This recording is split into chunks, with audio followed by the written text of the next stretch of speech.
यह कथा है द्वापर युग की, जहां धर्म, युद्ध और तप की परीक्षाएं होती थीं और पांडवों में एक थे बलवान भीमसेन।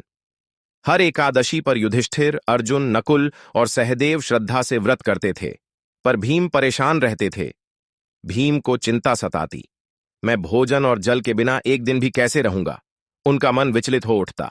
भीम बोले, भैया, मुझसे व्रत नहीं होगा, मैं भूख सहन नहीं कर पाता, कोई उपाय बताइए।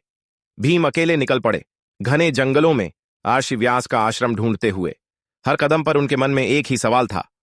सामने थे व्यास मुनि, शांत, तेजस्वी और ध्यान में लीन। उनके चारों ओर जैसे ऊर्जा का प्रकाश फैला हुआ था। भीमसेन ने सिर झुकाया। गुरुदेव, मेरी समस्या का समाधान करें। व्यास मुनि ने आशीर्वाद दिया। भीम ने कहा, मैं व्रत नहीं रख पाता, फिर भी पुण्य कैसे कमाऊं? उनकी आंखों में श्रद्धा थी, पर डर भी।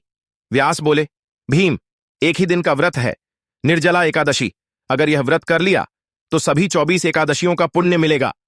भीम ने गहरी सांस ली। ठीक है गुरुदेव, मैं यह कठिन व्रत करूंगा, चाहे कुछ भी हो जाए। निर्जला एकादशी का दिन आया। भीम ने स्नान किया, सूर्य को प्रणाम किया और व्रत का संकल्प लिया। सूरज तप रहा था। भीम ध्यान में बैठे थे, पर उनके चेहरे पर कठिनाई झलक रही थी। शरीर कांप रहा था, माथे पर पसीना, आंखों के आगे अंधेरा, फिर भी जल की एक बूंद नहीं ली। भीम अचानक गिर पड़े। धरती से लगा मानो आसमान भी कांप गया हो, पर उनकी आत्मा जागृत थी। कुछ समय बाद भीम फिर उठे, आंखें बंद कर प्रार्थना की, हे केशव, मुझ पर कृपा करो। रात हुई। भीम गहरी नींद में थे। तभी स्वप्न में एक दिव्य प्रकाश फैला। भगवान विष्णु प्रकट हुए, नीलवर्ण, चतुर्भुज, कमल नयन, साक्षात श्रीहरि गरुड़ पर विराजमान। भगवान बोले, हे भीम, तुमने जो व्रत किया उससे सभी एकादशियों का पुण्य पा लिया है। स्वर्ग तुम्हारे लिए खुल चुका है।